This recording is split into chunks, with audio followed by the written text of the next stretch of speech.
لیکن جب فجر کی نماز ہو جاتی ہے تو پھر کیا کرتے ہو؟ تسبیح و تحلیل کرنے کے بعد امام صاحب بیٹھ جاتے ہیں مقتدی کی طرح منہ کر کے اور سارے نبی کے دربار میں درود پڑھنا شروع کر دیتے ہیں. اور جب عصر کا وقت ہوتا ہے تب بھی ایسے ہوتا ہے. پھر فرشتے کیا کہتے ہوں گے؟ مولا تیری نماز پڑھتے تھے، تیرے نبی پر درود پڑھتے تھے، یہی کہیں گے نا. اور پھر جب تو قیامت کے دن اگر اللہ تعالیٰ نے بالفرض تجھے تیرا نامہ اعمال تھمایا بھی، اس کی رحمت سے امید ہے بغیر ہی نامہ اعمال دیے ایسے ہی معاف کر دے گا، کریم ہے نا. لیکن تیرا نامہ اعمال دیا بھی، تجھے تھمایا بھی، تو جس بھی صفحے کو کھولے گا سرے نامہ کیا لکھا ہوگا؟ درود پاک لکھا ہوگا. صفحے کے آخر میں کیا لکھا ہوگا؟ درود لکھا ہوگا.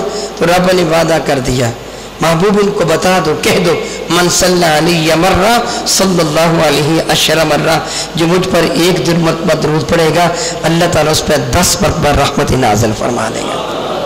تو بتا پھر تیری بخشش کا بہانہ بن گیا کہ نہیں بن گیا؟ گویا نماز پابندی کے ساتھ پڑھ. فجر و عصر کے وقت درود پاک بھی اس لیے پڑھا جاتا ہے کہ تاکہ اس میں مزید اضافہ ہو جائے. یہ حدیث بارکہ جو ابھی میں نے آپ کی خدمت میں عرض کی کہ فرشتے اکٹھے ہوتے ہیں اور اللہ کے دربار میں حاضر ہوتے ہیں، اللہ تعالیٰ ان سے سوال فرماتے ہیں. یہ حدیث بارکہ امام بخاری نے صحیح بخاری کتاب الصلاۃ میں نقل فرمائی. نماز نہ پڑھنے کی بڑی سخت وعیدیں ہیں، بہت سخت وعیدیں ہیں. میں زیادہ عرض کروں گا تو ظاہر ہے وقت بہت زیادہ صرف ہو جائے گا، لیکن پروگرام یہ ہے کہ ارکان اسلام میں ہر ایک کے لیے میں ایک ایک دن رکھوں جب تک مجھے زیادہ کوئی ضرورت محسوس نہ ہو کہ 2 دن چاہیے، وگرنہ 1 دن ہی میں رکھوں. نماز کو چھوڑنا بڑا جرم. سیدنا جابر بن عبداللہ رضی اللہ تعالیٰ عنہ میرے نبی کے صحابی ہیں، اور اس حدیث مبارکہ کو امام مسلم نے صحیح مسلم میں نقل فرمایا کتاب الصلاۃ میں. وہ فرماتے ہیں کہ قال رسول اللہ صلی اللہ علیہ وسلم، اللہ تعالیٰ کے نبی نے ارشاد فرمایا، بین العبد و بین الکفر ترک الصلاۃ، بندے اور کفر کے درمیان جو حد فاصل ہے نا وہ نماز کو ترک کرنا ہے. کیا ہے؟ نماز کو کیا ہے؟ نماز کو ترک کرنا ہے. ضمناً بات آ گئی. ایک دفعہ کا ذکر ہے مولانا محمد عمر اچھروی رحمت اللہ تعالی علیہ. کون بالا؟ مولانا محمد عمر اچھروی رحمت اللہ تعالی علیہ. ان کا مناظرہ ایک بے دین کے ساتھ ہو رہا تھا. مجھے ضرورت نہیں کسی کا نام لینے کی، اور وہ بہت زیادہ خبیث الطبع انسان. وہ ایک ٹیبل پہ بیٹھے روزانہ ہی گفتگو کیا کرتے تھے. طریقہ مناظرہ بعض اوقات یہ ہوتا ہے کہ 15 منٹ ایک کو گفتگو کو ملتے ہیں، پھر 15 منٹ دوسرے کو، پھر 15 منٹ پہلے کو، پھر دوسرے کو. اس طرح گھنٹہ 2 گھنٹے تک گفتگو تھی. پھر ٹھیک ہے جی فیصلہ نہیں ہوا، اب کل صحیح اٹھ کے چلے جاتے، اگلے دن پھر آ جاتے. یہ ہوتا جی اتنے دن مناظرہ ہوتا رہا. یہ معنی نہیں ہوتا کہ دن رات ہوتا رہا. تو مناظرہ ہو رہا تھا. ایک دن جو بیٹھے نا ٹیبل پر، ایک طرف مولانا محمد عمر اچھروی بیٹھ گئے، دوسری طرف وہ بیٹھ گیا. تو بیٹھتے کہنے لگا، مولوی جی سنی تو سور سے کتنا فرق ہوتا ہے؟ سوال جو کیا آپ نے سن لیا نا، منہ پھٹ تھا، اس لیے میں نے اس کے لیے لفظ خبیث کہا ہے. وگرنہ بلا وجہ کسی کو خبیث کہنے پر 80 کوڑے سزا ہے. بلا وجہ کسی کو خبیث کہنے پر الزام ہے نا، جو کسی پر الزام خبث لگائے، خباثت کے الزام لگائے، اس کو سزا ملتی ہے. اور الزام لگانے والے کو بعد اوقات 80 کوڑے تک سزا ملتی ہے، 20 کوڑے سے لے کے 80 کوڑے تک. میں نے اس کے لیے خبیث کہا اس لیے کہ یہ دیکھیں جملہ کیا کہیں گا، مولوی جی سنی تو سور سے کتنا فرق ہے؟ مولانا محمد عمر اچھروی کو اللہ تعالیٰ نے فوراً ہی فہم عطا فرمایا. تو آپ نے ماپنا شروع کر دیا گٹھوں کے، 1 2 3 4 5. کہنے لگے 5 گٹھوں کا فاصلہ ہے، ادھر سنی ہے ادھر سور ہے. کہنے لگے 5 گٹھوں کا فاصلہ ہے، زیادہ فاصلہ کوئی نہیں. ادھر سنی ادھر. حضرت میں عرض کر رہا تھا بہرحال مسلمان اور کافر کے درمیان فاصلہ کیا ہے؟ میرے نبی نے فرمایا، وہ بات ذہن میں آ گئی، میں نے عرض کر دی کہ بین العبد و بین الکفر، بندے اور کفر کے درمیان فاصلہ کیا ہے؟ ترک الصلاۃ، نماز چھوڑ دینا. اللہ یعوذ باللہ تعالیٰ ثم اللہ یعوذ باللہ تعالیٰ. اس سے بھی بڑھ کر سنیے, سیدنا عبداللہ بن عامر بن عاص سے یہ حدیث مبارکہ مروی ہے جس کو امام احمد نے, امام دارمی نے, امام باقی نے بھی شعب الایمان میں نقل فرمایا. صاحب مشکات نے ان کے حوالہ سے مشکات المصابیح کی کتاب الصلاۃ میں نقل کیا. حدیث برکہ کے الفاظ سنیے, انسان لرز جاتا ہے. ان عبداللہ بن عامر بن عاص رضی اللہ تعالی عنہ عن النبی صلی اللہ تعالی علیہ وسلم انہو ذکر الصلاۃ یوما. سیدنا عبداللہ بن عامر بن عاص کہتے ہیں ایک دن کا ذکر ہے, اللہ کے نبی صلی اللہ علیہ وسلم نے نماز کا ذکر فرمایا. فقال, حضور نے فرمایا, من حافظ علیہا, جس کسی شخص نے اپنی نمازوں کی حفاظت کی. دو معنی بنتے ہیں, پابندی سے نماز ادا کرتا رہا. دوسرا معنی, نماز کو ضائع نہیں ہونے دیا. نماز پڑھی لیکن نماز کو محفوظ رکھا, ضائع نہیں, کسی پر ظلم کر کے, تشدد کر کے, کسی کا مال کھا کر. آپ جانتے ہیں 3 درہم کے بدلے 700 نماز کا ثواب دینا پڑے گا. ٹھیک جانتے ہیں نا آپ, دہرانے کی ضرورت ہے. میرے نبی نے ارشاد فرمایا صلی اللہ تعالیٰ بی دائما ابدا, من حافظ علیہا, جو اس کا محافظ بنا, جس سے اپنی نماز کی حفاظت کی. حفاظت کے 2 معنی, ایک پابندی سے نماز ادا کرتا رہا, کبھی درمیان میں ترک نہ کی. قائم کا یہی معنی ہوتا ہے. بعض سوال کرتے ہیں نماز کو قائم کرنے کا حکم ہے, قائم کا یہی معنی. زکوٰۃ ادا کرنے کا حکم ہے کہ نہیں بتائیے؟ زکوٰۃ ادا کرنے کا حکم ہے کہ نہیں؟ رمضان کے روزوں کا حکم ہے کہ نہیں؟ حج ادا کرنے کا حکم ہے کہ نہیں؟ زکوٰۃ سال میں کتنی مرتبہ ادا کی جاتی ہے؟ روزے, حج عمر میں 1 مرتبہ. کتنی مرتبہ فرض ہے عمر میں؟ اگر اللہ فرماتا نماز ادا کرو تو کہتا ہے شاید عمر میں 1 مرتبہ ہی کافی, جس طرح حج. تو کہہ دیتا شاید سال میں 1 مرتبہ کافی, جس طرح زکوٰۃ اور روزہ. اللہ نے فرمایا اس کو قائم رکھنا, ایک دن میں کئی مرتبہ پڑھنا, اس تسلسل کو کبھی ٹوٹنے ہی نہ دینا. یہ نہ کہ کبھی تو نے 4 پڑھ لی, کبھی 3 پڑھ لی, کبھی 5 پڑھ لی, اور نہیں, اس سرکل کو قائم ہی رکھنا, ایک کے بعد دوسری نماز آتی ہی چلی جائے. تو میں عرض کر رہا تھا, میرے نبی نے فرمایا جس نے نمازوں کی حفاظت کی, کانت لہو نورا, یہ نماز اس کے لیے قیامت کے دن نور بن جائے گی. یہ نماز قیامت کے دن اس کے لیے کیا بن جائے گی؟ نور بن جائے گی. میرے بھائی نماز تو نماز رہی نا. ابھی آپ نے سنا کہ نمازی کے اعضائے وضو بھی نورانی ہوں گے, وہ بھی 14ویں رات کے چاند کی طرح چمکیں گے. وضو سے کیا کس لیے تھا؟ سوچ کہ جس کی علت کا یہ عالم ہے اس کی اصل کا حال کیا ہوگا. یہ وضو کیا تھا نماز کے لیے. اگر وضو کرنے کا درجہ اتنا عظیم ہے کہ وضو کرتے ہوئے ہاتھوں کو دھوئے تیرے ہاتھوں کے گناہ گر جائیں, کلی کرے تیری زبان کے گناہ معاف کر دیے جائیں, ناک پہ پانی ڈالے تیری قوت شامہ کے گناہ معاف ہو جائیں, چہرہ دھوئے تیری آنکھوں کے گناہ معاف ہو جائیں, تو مسح کرے پاؤں کو دھوئے تیرے ذہن میں وہ وسواس جو پیدا ہوئے تھے, غلط جانب جو تیرا قدم اٹھاتا, وضو کے صدقہ سے وہ سب معاف ہو جائیں. تو جس نماز کے لیے تو نے وضو کیا, نماز کا عالم کیا ہوگا. میرے نبی نے فرمایا قیامت کے دن اس کے لیے یہ نماز نور ہوگی. میرے آقا نے شرح میں وہ برہانن, اور دلیل ہوگی اللہ کے دربار میں تیرے ایمان کی, تیری عظمت کی, تیرے اسلام کی, تیری غلامی مصطفیٰ کے پٹا کی. ابھی آپ نے سنا نا میرے نبی نے کیا فرمایا, نماز میری آنکھوں کی. تو قیامت کے اندر عرض کر سکے گا مولا میں تیرے نبی سے محبت کرتا ہے, دلیل کے لیے دیکھنا ہے تو دیکھ, جس کو تیرے نبی پیار کرتے تھے کبھی میں نے چھوڑا اس کو؟ جس کو تیرے نبی پیار کرتے تھے کبھی میں نے چھوڑا؟ میرے نبی نے حسنین کریمین کو اپنی گود میں لے کے کیا فرمایا تھا؟ اللہم انی احبھا, مولا میں ان دونوں سے پیار کرتا ہوں. وحبہما, مولا تو بھی ان دونوں سے پیار کر, اور ان سے بھی پیار کر جو ان سے پیار کریں.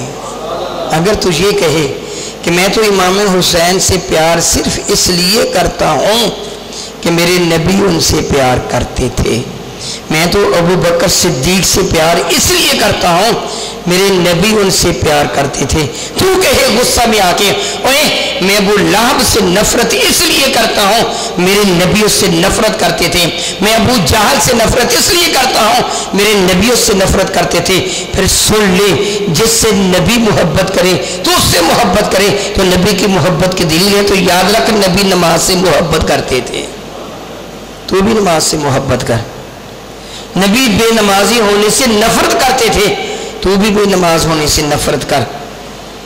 میرے نبی نے ارشاد فرمایا برہان ہوگی، دلیل ہوگی اللہ کے دربار میں تیری توحید کی دلیل ہوگی، مولا تعالیٰ میں توحید پرست ہوں، میں نماز پڑھتا تھا، میں تیرے حکم کی نافرمانی نہیں کرتا تھا، انسان ہونے کے ناطے سے گناہ سرزد ہو گئے تو اور نجاتن، اور یہ تیری نجات کا سبب ہوگا یوم القیامت، و قیامت کے دن ومن لم یحافظ علیہا، جس سے اس کی حفاظت نہ کی، لم تکن لہ نورا، اس کے لیے نور بھی نہ ہوگا، ولا برہانا، اس کے لیے کوئی دلیل نہ ہوگی، ولا نجاتن، اس کے لیے کوئی نجات نہ ہوگی، وکان یوم القیامت، یہ جملہ بڑا سخت ہے، معاذ اللہ معاذ اللہ معاذ اللہ تعالی، اللہ تعالیٰ اپنی پناہ میں رکھے۔ میرے نبی نے فرمایا کانا یوم القیامت، وہ قیامت کے دن ہوگا مع قارون و فرعون و حامان و ابی بن خلف، وہ قیامت کے دن قارون کے ساتھ ہوگا، فرعون کے ساتھ ہوگا، حامان کے ساتھ اس کا حشر ہوگا، ابی بن خلف کے ساتھ اس کا حشر ہوگا۔ الیاذ باللہ تعالی ثم الیاذ باللہ تعالی۔ وہ نماز نہ پڑھنے والے غور کر، بعض علماء نے ارشاد فرمایا قارون دولت مند تھا، اگر مال و دولت کی وجہ سے تو نماز کو ترک کرے گا تیرا حشر اس کے ساتھ ہوگا۔ فرعون حکمران تھا، اگر تیرا طرز حکمرانی تجھے نماز سے روک دے تیرا حشر فرعون کے ساتھ ہوگا۔ حامان اس کا وزیر تھا، اگر تیری ملازمت تیری نوکری تجھے اس سے روک دے حشر اس کے ساتھ ہوگا۔ ابی بن خلف ایک تاجر تھا، اگر تیری تجارت تیرا کاروبار تجھے نماز سے روک دے گا تیرا حشر اس کے ساتھ ہوگا۔ اللہ یاد باللہ تعالیٰ، تم جانتے ہو یہ کیسے خبثات تھے، کس قدر یہ ذلیل ترین مخلوق تھے، رب کی مخلوق میں یہ کیسے ذلیل افراد تھے۔ قارون وہ نابکار ہے جس سے موسیٰ کلیم اللہ پہ، جس نے بدبخت نے موسیٰ کلیم اللہ پہ معاذ اللہ تعالیٰ معاذ اللہ تعالیٰ بدکاری کا الزام لگایا تھا، صرف اس لیے کہ موسیٰ کلیم اللہ نے زکوٰۃ طلب کی تھی۔ ان کی نگاہ کرم کی وجہ سے رب کائنات اس سے مال و دولت عطا فرمائی، لیکن زکوٰۃ دینے کی باری آئی حضرت موسیٰ کلیم اللہ پر بڑا ہی گھناؤنا الزام لگا دیا۔ ایک خاتون کو تیار بھی کر دیا کہ تو کہہ دینا میرے ساتھ موسیٰ کلیم اللہ نے اللہ یعوذ باللہ تعالیٰ نقل کفر نباشد ایسے ایسے کر کے کیا ہے۔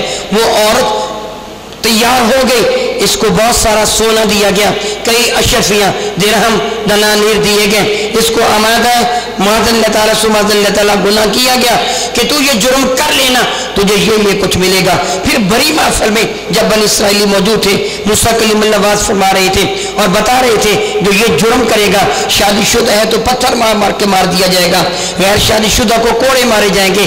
قارون نے کھڑے ہو کر کہا بنی اسرائیل کا یہ خیال ہے یہ جرم آپ سے بھی سرزد ہوا۔ یہ خاتون اس کہنے کو تیار ہے، آپ غصہ میں آ گئے، اللہ کے نبی تھے، خاتون کو کہا اس اللہ کی قسم دیتا ہوں جس سے بنی اسرائیل کے لیے سمندر کو پھاڑا، جس سے بنی اسرائیل پر من و سلوہ اور تورات کو نازل کیا، سچ بتا ایسے ہوا؟ اور تو لرز گئی، کہا جی نہیں ایسے نہیں ہوا، قارون نے مجھے رقم دی تھی، سونا چاندی دیا تھا کہ یہ مکروہ اور گندا الزام میں آپ پہ لگا دوں۔ اب آپ اللہ کے دربار میں سجدہ میں گر گئے، اللہ کے عالم نے اجازت کو رحمت فرما دی زمین کو کہ جس طرح موسیٰ کلیم اللہ حکم دے تو اسی طرح کرتے چلے جانا۔ یہ نابکار غرق کر دیا تھا موسیٰ کلیم اللہ نے زمین میں، اس کا مال بھی غرق کر دیا تھا۔ وہ سوچ اتنا ذلیل آدمی جو نبی پر ایسا مکروہ الزام لگائے، نتیجتاً اللہ کا غضب نازل ہو اس کو دھنسا دیا جائے زمین میں، وہ بے نمازی تیرا حشر اس کے ساتھ ہوگا۔ اللہ یعوذ باللہ تعالی۔ فرعون کون نہیں جانتا کتنا بڑا سرکش تھا، تفصیل میں جانے کی ضرورت نہیں، ذرا سوچ تیرا حشر اس کے ساتھ ہوگا۔ حامان اس نابکار کا خبیث وزیر تھا جس کو آمادہ ہے گناہ رکھتا تھا. بلکہ بعض مفسرین اکرام تو یہاں تک نقل فرماتے ہیں کئی مرتبہ فرعون کو حیا آ گیا تھا, اس سے خیال کیا تھا کہ میں موسیٰ کلیم اللہ کو مان لوں, موسیٰ کے رب کو مان لوں, لیکن یہ حامان آڑے آ جایا کرتا تھا. کال تک خود کو رب کہلوانے والا اب بندہ کہلوائے گا. غیرت کا تقاضا ایسے نہ کر. اس کو خبیث غیرت کا احساس دلاتا تھا وہ بن. اور یہ بدبخت ابی بن خلف جانتے ہو آپ کون؟ امیہ کا بھائی, حضرت سیدنا بلال حبشی کو سزائیں دینے والا. اللہ باللہ تعالی ثم اللہ باللہ تعالی.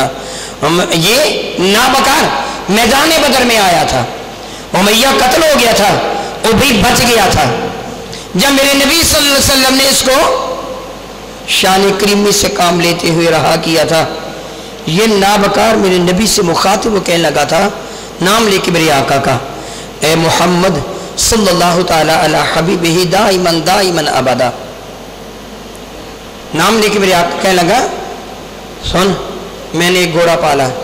اس زمانے کی بات کر رہا ہوں جس زمانہ میں دشمن کے قیدیوں کو قتل کر دیا جاتا تھا, موت کے گھاٹ اتار دیا جاتا تھا, بے دردی سے ذبح کر دیا جاتا تھا, بچوں کو عورتوں کو بازار میں بیچ دیا جاتا تھا, مگر میرے نبی نے ان کو آزاد فرما دیا تھا. کس قدر شان کریمی سے کام لیا تھا.